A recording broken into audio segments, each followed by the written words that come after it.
Chris Brown, Steve Tasker, and joined in studio now by Bills tight end Dawson Knox, where player interview appearances on One Bills Live are presented by Tim Hortons. Tim Hortons, the official coffee of the Buffalo Bills. I guess first things first here, Dawson, congratulations on becoming a dad. I know I hadn't seen you yet, so congrats on that to you and Alex. That's fantastic news. And glad everybody's doing well, right?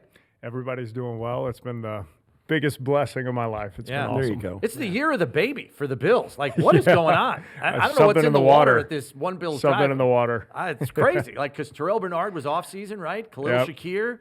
Taylor Rapp. And I think Mitch Trubisky just announced they're having their second. Yep. So obviously Josh. Yes, and Josh too. That's right. Joe Brady. Joe Brady, number 2. Yes. Yep. Wow. There you go. Lots of babies. Heck of an off-season. Nice. Tell you.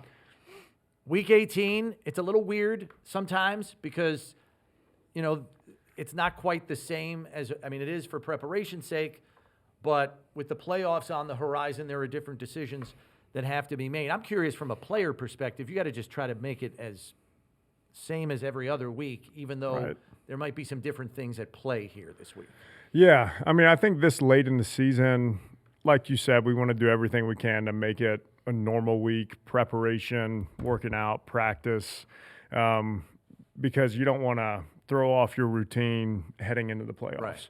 So you want to mentally at least make it as normal as possible, and then, you know, playing time, it's still kind of TBD at this point. The only thing that's a question mark in this playoff tournament is Baltimore-Pittsburgh. Losers out. Baltimore's out or Pittsburgh's out. Other than that, you kind of know the other 6 teams. There's certainly 5 of the other teams that you're going to play against, and you know, there's no reason for you guys to sit there and think, gosh, this matchup. Really, give us an idea of the weight of how important would it be nice to go into that wild card round just feeling great and healthy, or maybe being the 5 seed instead of the 6 seed, and the way the differences between that and how those conversations go. Yeah, I mean, obviously we always want to win. We're going to play every game to win, but at the same point, this far in the season, especially in the playoffs, the fresher teams are going to win. So if you got a guy that's banged up, if you can get him a little rest, or if you have a guy that's played 100% of offensive snaps, if you can get him almost mock bye week, things like that are huge. So we still don't know like who's going to be playing, who's not going to be playing, but to have the seeding already pretty much set, to know that we've already clinched the playoffs, it will be nice to find ways to get a little bit of rest here and there, kind of take a load off of you. We're kind of feeling it here on the show with the response we've gotten from fans, but you know the nostalgia is already building for what will be the last game, presumably the last game in Highmark Stadium. I suppose if there are some upsets in the playoffs, there might be a wonky way we can have a playoff game here, but certainly the last regular season game here. I know this is only your 7th season? 7th, that's right. So, you know, your years are far fewer in number than his and mine in this building, but you've been around long enough for some pretty special ones. What games flash into your mind or might flash into your mind when you're walking down that tunnel on Sunday? Man, it's hard to count, but I mean, I think back to my first home game against the Bengals, also the first touchdown I scored. So that will always be an incredible, favorable memory for me. But I mean, I think about that New England playoff game where we had the perfect game, scored a touchdown on every drive. You had two touchdowns. Yeah, didn't that's you, in that right. game? That's right. And it's really the big playoff wins I think stick with me the most. I mean, Baltimore, the Terrence pick 6. Yeah, the pick 6. Yeah. But there's so many little things that will always stick in my mind. Running out of that tunnel, hearing the roar of the crowd. I mean, I know I've only been here 7 years, but it's extremely nostalgic for me too. And this touchdown in the Patriots in the perfect playoff game, that's the first. Josh admitted after the game, he's just throwing it away. Oh, yeah. He went to me on the sideline. He's like, I had no idea what happened. I just heard the crowd go crazy, and I was like. Yeah, he threw this. He said he was throwing it away. Yeah. He threw it, and then he takes a lick, and I think they might have even thrown a penalty on him. I'm not sure because he threw it and the ball was away, and they took it. And then they hit him out of bounds. He said it was weird because after this play, you were celebrating in the end zone. Josh walked off. He thought it was incomplete. Right. he didn't realize you had scored. Yeah, so I went up to him. I was like, hey, man, thanks for throwing it up, giving me a chance to make a play. And he was like, what are you talking about? I was throwing it away. So I was like, okay, I mean, whatever. But that was bananas. That'll always be one of my favorite plays ever. Yeah, it was typical of him, back, it just the guy's so good, he accidentally throws good balls. That's really the thing about it, too, with Josh. You guys score a lot with him. You do. Yeah. You score a lot. I'm not saying that just he's an efficient guy, stays on. One of the things that happened in the Philly game this last week, and give credit to their front, one of the things that happened in that first half was Josh didn't extend. There's about 3 or 4 plays he was going to extend, and he couldn't because they got a grip on him. He couldn't break their grip like he usually does. And I think that was a difference in that first half. Why, he held you to shut it. You had, and of course he took a big sack out of field goal range, and then he fumbled the one, which was an incomplete pass.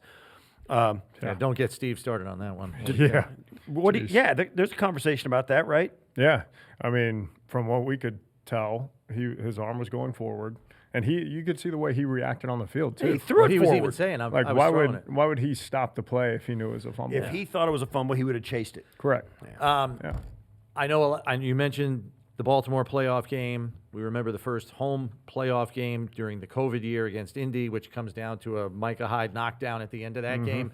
But a game that a lot of people have brought up from the recent past is the 2 kick return Nyheim Hines game. Absolutely.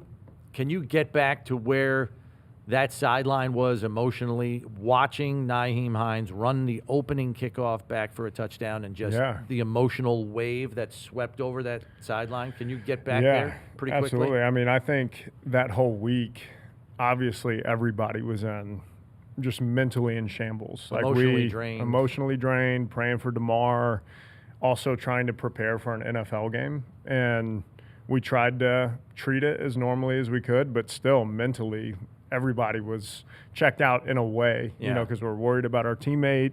We're thinking about, the dangerous nature of the game. So it was hard getting ready for that. But then to see the opening kickoff, return for a touchdown, and then another one later in the game by Nyheim, it was just so – it was a spiritual experience. Yeah. Like there were Coach tears. Is crying. There were tears in a lot of people's eyes. Seems supernatural. Yeah, absolutely. And I think that I'll say this: it's not the first time I've seen supernatural stuff happen in that building. No doubt. It was a moment that transcended the game, right? And so you're right. That's one of the ones that you have to go to and think, man, that's part of why that building's special. Is that? I mean, it felt like a movie. And it felt ridiculous. It felt like I just found like myself a Hallmark movie. Right? I mean, I found myself just thanking the Lord, this is such an awesome. And then he went and did it again in the third quarter. Yeah. Like, you guys may not win that game if he doesn't take both of those You back. don't score enough points to win that game without him. And that kind of is also a signal. It's in that moment with DeMar and with all of that stuff, it's hard to wrap your mind around what it meant and where the rest of you were. Some guys on that roster, like Nyheim, it was like invigorating. He was like, I'm going to do this for DeMar and the whole thing. Other guys are like, man, I almost feel guilty being out here. You get the whole in a roster as big as the NFL, you get guys on the whole spectrum. How do you handle that? Those conversations. Yeah, I mean, I think you have to respect where each individual is at, because naturally there's going to be guys that are closer to DeMar, and especially guys on defense. So you have to try to understand as much as you can where people are coming from, whether you're amped up, ready to go perform just gotta for love him. Where they are, you just got to meet them where they're at, encourage them, do what you can, and try to bring everyone along with you. It is time now for this week's Timbits Timeout, presented by, of course, Tim Hortons, where we have the fans ask Bills players a unique question. This one comes from Harold, who asks, how difficult was it to come up with a name for your firstborn child? So this is a process for everybody, as we know. But oh, absolutely. So I knew that I liked the name Noah for a girl for a while, and I thought the spelling N-O-A was pretty unique. Right. But as most people do, we had a long list. It was a lot of long nights talking about names, pros and cons, and there were names that she liked that I was like, man, that reminds me of someone that I'm not a huge fan of, and vice versa. I was like, I love this name, and she was like, I can't hear that name without thinking about someone else. Yeah. You have a certain number of vetoes. Yeah, 100%. And I had to pick my battles wisely. Yeah. I'm very thankful. She also loved the name Noah. Yeah. Let me just say this. We've got a couple of unique. We've got 5. We have a couple of unique names in our 5, and then we also have. I have 3 older brothers. They all have a unique name. It doesn't matter what you name that kid; they're going to become that name in about 2 weeks, and you're not going to think about anybody else. I promise you. You can name whatever you want, and it's them. It becomes them. So congratulations on the new family. And we picked Elizabeth because that's my mother-in-law. Yeah, so it's a cool family name. We do that as well. A lot of family names dipped in our. We definitely wanted part of her name to be. Yeah. I know your folks make it up for a lot of the games. Are they going to be in for this one or? Yeah, so they were here last weekend for Philly, and then I think right now they're in Ellicottville. They're spending the whole week there skiing, snow tubing, all that fun stuff, and they're planning on coming to this one too. All right, well, good luck this weekend, and obviously if we don't see you passing by in the building, good luck in the postseason. You feeling okay? Not 100%. Feeling great. But much better than this time last week. Okay. Awesome. Yeah, the knee just needed a little TLC, but we're good. There you go. All right. That's Dawson Knox joining us here as part of the Tim Hortons Timeout. We'll take a break and be back with more here on One Bills Live. Stay with us.